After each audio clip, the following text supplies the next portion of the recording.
Good morning, folks. Yesterday, I'm assuming you had a good day. You learned a lot about Python and how to use it for JS applications. Today, we are going to cover the introduction to databases and data storage in the morning. And after the morning break, we will do the uh, interoperability and promise. I thought that before we do the databases, I wanted to cover a couple of things on multi-source data analysis, as you are now more familiar with Python and can appreciate it. So this is one of the things we developed as part of our lab. And it's interesting because we are using multiple data sources and all the issues of how to merge them, how to clean them comes up. So I'll start with that and then proceed. So as usual, I'm not assuming anything about databases, your understanding. So we'll do this. And also I'll try to give you some idea of why we prefer Python. Why does it have an advantage compared with others? So this is the presentation outline. And there's a lot of material to be covered. I will even if I don't get to cover the last one, NoSQL, it's not so critical, but I will be interested in making sure we cover the rest of the stuff. So, so as you know that any data analysis may involve more than one source. The examples that I showed you on Monday just involved a single data set and then doing some analysis on that data set. But this one is different and easier to understand. So this came about during COVID when we are looking at various data types for understanding COVID. We felt that that could be done a little bit differently than how they were doing. So we set out to see how we can do that. Plus, we also felt that some of the work we were doing could be used for that.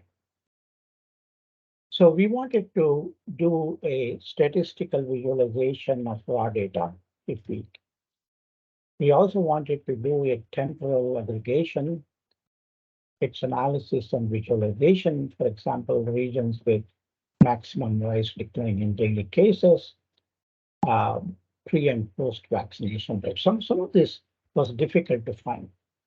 Event-based aggregate analysis. Essentially, there was a lot of news and talk about, for every long weekend, people congregate and there is a spike in the COVID cases. One can you visually understand and see that? So, and finally, parameter-based aggregation and visualization. So we developed COVIS as the dashboard plus that first, and then extended it to COVIS plus plus to include mobility and other things. For example, there were interesting news that in places where there were a lot of employers, things were happening because people are moving around, people are driving, whereas in other areas, less populous areas, that was not happening. So how can you analyze and visualize them? So event for analysis was typically, we decided that we will take 2 periods of time, what we called a base period and a target period, and then we compare what was the difference between the COVID cases in different ways in these 2 periods. So one was maybe before an event, one was after an event. And the way we did was with respect to counties. So US has 3,000 plus counties, and there is information, demographic information available about these counties. And also the information on COVID was reported on the county basis. So these are geographical regions that can be shown on the map very nicely. And there was a characterization by CDC or some entity that, whether there was no increase, flat, or increase, or uptake, or spike versus decrease, downtake, big data. So this is how, and we wanted to show it in this kind of visualization, which you guys can relate to better than I do, so that you can see where the spikes are, where it is flat and where it is not. But we wanted to do it on a period, comparing these periods and doing some additional analysis underneath. So this is the dashboard that we developed. That I'll come back to this later. We also incorporated certain things like, how we extracted real-time data. Actually, this data came almost in real time. World Health Organization was updating it every 6 hours or so. So we collected that data every 6 hours and showed such a ticker. This was actually actual real-time data from Twitter feeds for the period that one gave and showing the top 5 or 10, and you could go and look at it. And these are the two visualization. One is a interactive map-based visualization. The other one is a timeline series for various features from different parts of the world. So a bunch of data sources were used. You can see that there are a number of data sources from which we had to collect data, aggregate them, use the right data that are of importance to us, and then do the analysis and then do the script. So data collection pre-process. So this is one of the important steps. This is not a JS example. You have seen that yesterday. You'll see more of that. This is more of a traditional data usage. So data is not in one place. Multiple participants, entities, features, and relationships. So here are the various data sources that come. This diagram is also useful. We will refer to this for data interoperability, for example, that someone has to take these data, even if they're in different formats, figure out how to reduce it to a common format and then use it for whatever purpose you're going to do. So this is a very common way to look at interoperability down the road today, both for applications and for data themselves. So if the data comes from a single source, life is much easier. You need to deal with one data format, you pick whatever information you need from that and do some cleaning, pre-processing, and there is no need for merging. But if the data comes from multiple sources, different information about the same entity provided by multiple data sources. They can be in different formats. You have to selection and merge. So this is another thing we'll discuss later. If there, why the importance of standards, why the use of metadata formats for making sure that some of the entities, same entities, are generated in the same manner, that is going to be critical for wider usage. So here is just where the data came from, CDC, OWID, different pieces of information, but there is some commonality among them. Daily trips by distance data using the Department of Transportation, daily mobility reports using Google, and other sources, census, daily feeds, spending categories, and I think. So these were all the data sources, and remember these sources were being updated every day or at some frequency that you had to integrate into our system. So data pre-processing challenges are the data file format. So whether it's a comma separated file, we'll see that again, tab separated, and what kind of data is there, whether it is numeric, text, or it's a location information, latitude, longitude, that is used for map display, for example. And then different types of date formats. So it could be MMDD, YY, temperature units, measurement units, name, and different codes used for counties and other things. Missing attributes. So this was also there. You'll see in one of the timeline series where we had some missing information as well. So for multiple input files based on which common, so the question was which common attributes to combine. This also is an issue when you use a database management system if the data comes from different sources. We'll see that again when we discuss a little bit of standards and metadata. Which columns to shortlist? What are the interesting features that you want to choose from?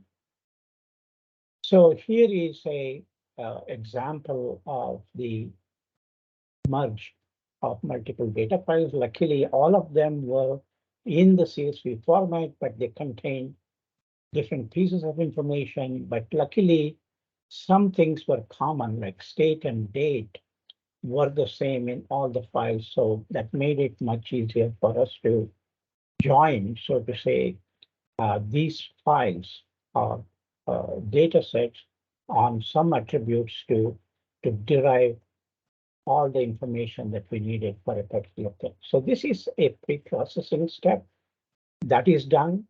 Sometimes this is done using tools that are already available, but in many cases, you may have to do it yourself.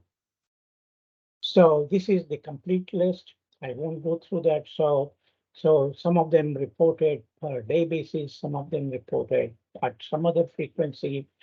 So you have to deal with all of them and figure out a way to incrementally add. So that's an important thing. So it is that you're getting data for a particular 24-hour period, and that has to be added to the existing data for it to be current or fresh. So here's a snapshot of some of the input data files. I won't go into that. So it's just a question of, every day you may be getting different sizes, 2,800 rows, 20,000 rows that you need to merge and aggregate, 39,000 rows, etc. So this has to be done properly and correctly in order for your analysis and visualization to work out. So we also use in some of these things something called a configuration file. You can think of that as a kind of a meta information that is used by the applications so that you don't have to hard code things in the application. So this is an important issue that we try to teach our students, is to not hardwire a lot of things into your code, because if something needs to be changed, then you have to go and change all the application code, and that may be used in multiple times. So that's a very big software engineering issue that needs to be addressed. So avoid hard coding as much as possible, whether it is a path, a directory path, or a file path, whether they're constants or input parameters. Collect them into a parameter file that can be read. So if you want to change something, you just go and change the parameter file or the config file, and then the code runs as is without any change. So that's an important thing to remember. Even in your domain, you will certainly encounter these issues. So here is just a sample configuration file. I won't go into that. So kind of it's human readable. You can think of, as I said, as a metadata information file, contains information that is read and understood. And what is important here is to kind of name them properly so that it's easy for someone to understand how to change it, not just put values one after another without any explanation. So that's going to be important. So this is a sample merged file for 1 year, February 15, 20. This is short file, and this is the file that is eventually used. So the other issue that comes is static versus dynamic data. So I mentioned this. So if the data doesn't change, then you have less number of issues to deal with for analysis and visualization. If the data is changing, then you have to worry about asynchronous updates. Every source can potentially have different frequency of updates. So typically this is handled by using what we call contacts, or in Windows, you can write rules or applications that you can schedule at particular times of the day for doing this is typically used for backup. Parameterized on-demand calls to external APIs. This is also important if you want to extract real-time information from a data source, then you have to provide the correct information to get the appropriate one. So this we use. So here is the architecture. This is another thing that's very important. So a lot of data is coming from the internet for our things. We do pre-processing. Layer here means something else than what you guys use in the GIS domain. This is the layers of multi-layer network graphs, base data processing component, and various analysis that you can perform on that. And then you store the analyzed information, and there is a separate visualization module that generates the visualization, and there's a separate client module, which is web-based, that displays the information. The architecture is also important because you don't want to do all these things in one place. If I want to add another analysis, it should be possible to just extend this module without having to affect anything else. Similarly for visualization, and this one may have to be slightly modified to accommodate that. So, and then there are a bunch of optimization and other issues that we incorporate, which I will not go into. So kind of the flow is user use some inputs, then you check whether that information is readily available. If so, you display it. If not, you go through the processing and display it, and it takes some time. So this is the demo. I'll see whether I can show you how it works in a simple manner. So this is the dashboard that comes. This is the Twitter information I was talking about that came in. Right now, since the data has stopped, we are not doing that. So one is a interactive map visualization. There's one. So if you go here, for example, it will take you to a thing where you can select an interval for base period, and the same interval is used for the target period. So you can pick. So you can pick any interval from 1 day to 30 days that we have. Let me just pick 7 days. So the base period is something that should be picked up. So right now, the COVID data has stopped around October 2022, I think.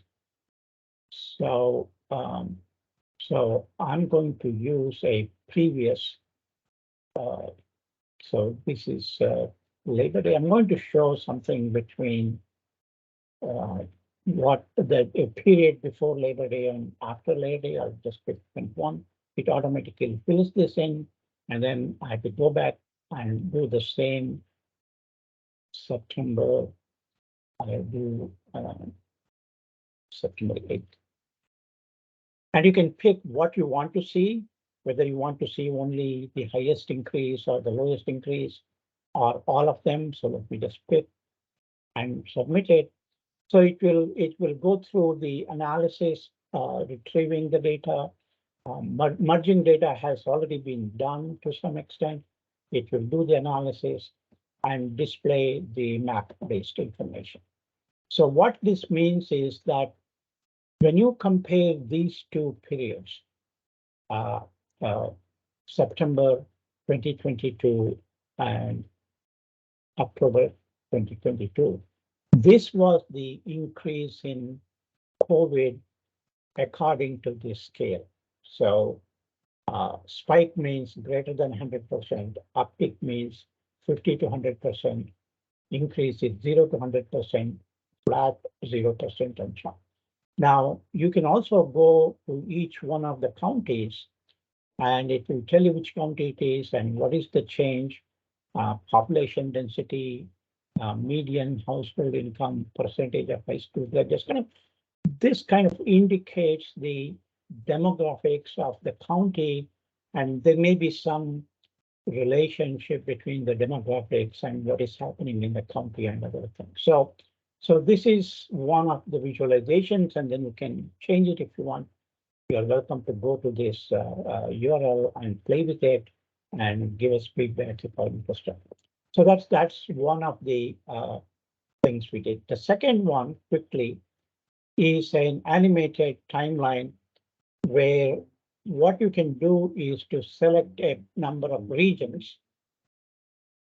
So, for example, let me choose that maybe I can choose Canada and United States.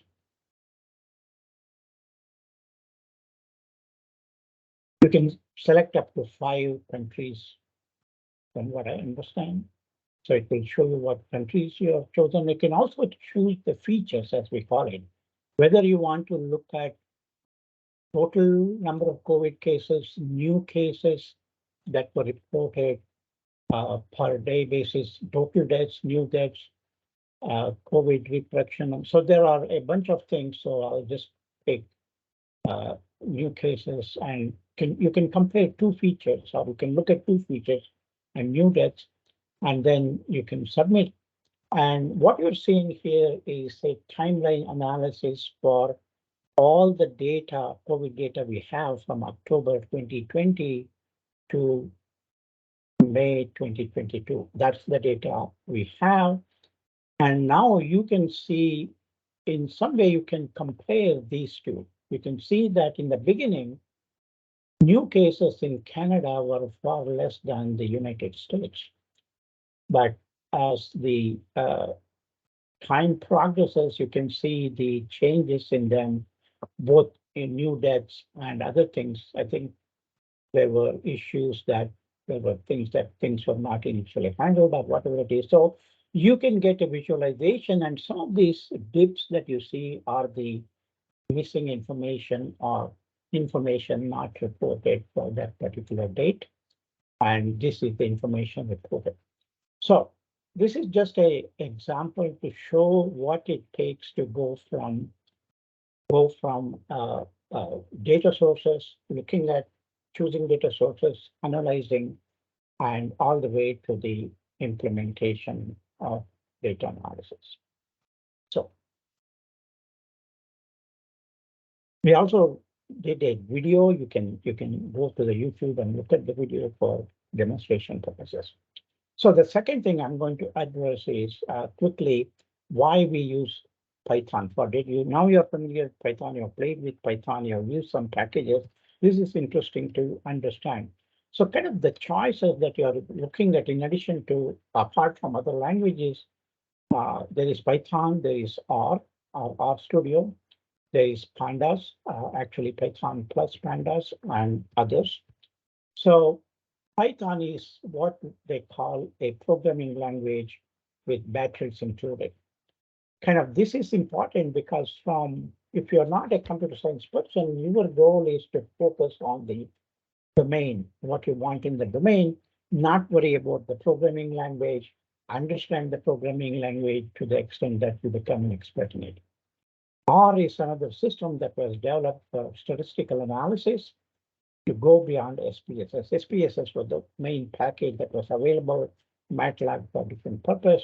R is also a programming package. RStudio is just an IDE for R, which also supports Python.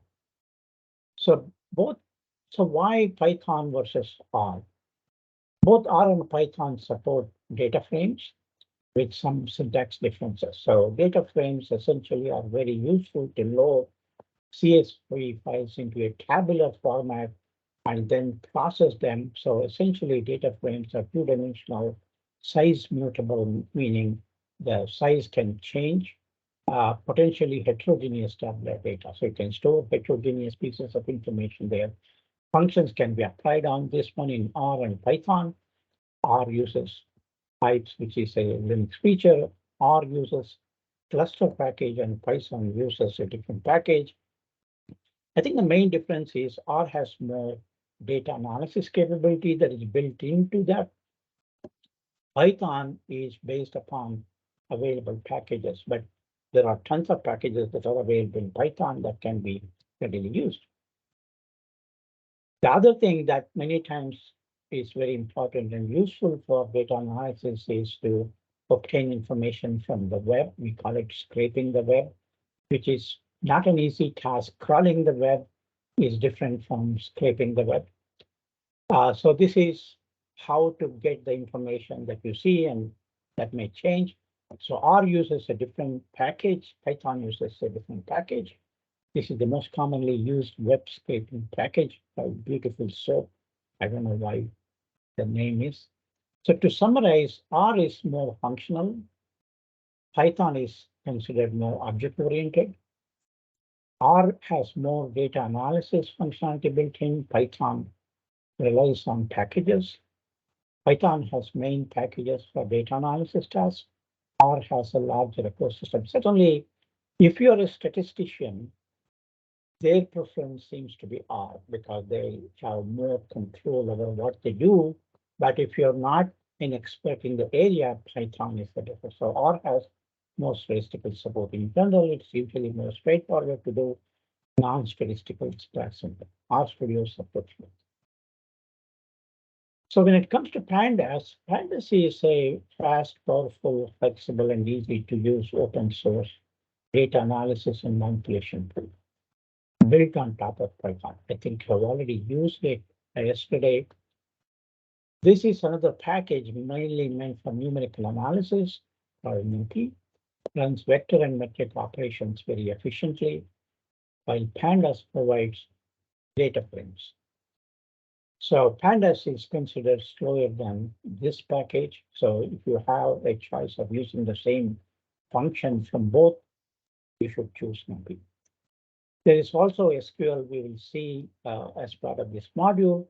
All of the above run in main memory and does not deal with distributed SQL is for databases, which deals with distributed data. Hence, scalability is an issue in all of this. So last time on Monday, I showed you, we gave a small data, 32,000 rows, mainly because if I gave them 3 million rows, their laptops or most of the machines cannot accommodate all of them in main memory and processor. So this is an issue that we have to constantly address. So Pandas was created for the purpose of giving you an object similar to the R data frame inside Python. So if you prefer to work in Python, but like the R data frame, then Pandas is what you will use. So the bottom line is people are known to go back and forth between these two, depending upon what they need to do.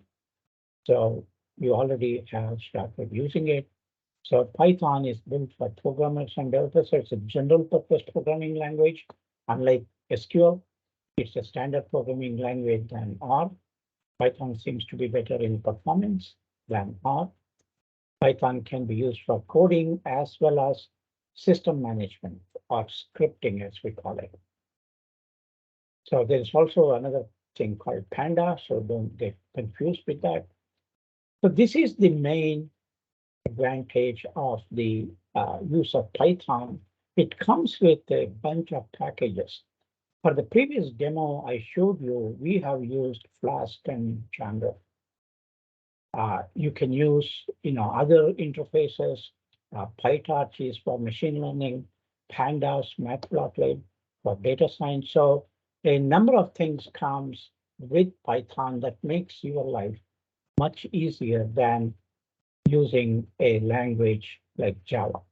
To summarize, Python is easier to learn and allows you to perform data analysis without writing a lot of code. This is the key. The amount of code you have to write is mainly the connecting code between the use of packages. R is still used if you need heavy statistical analysis. Other languages such as Java, even though you can do it, the support and the availability of packages for visualization, for example, is very limited. Also, code frequency is another importantly small for Python as compared to other languages. So Python is a good choice for you doing there are a lot of things that are already available in Python for you. Okay.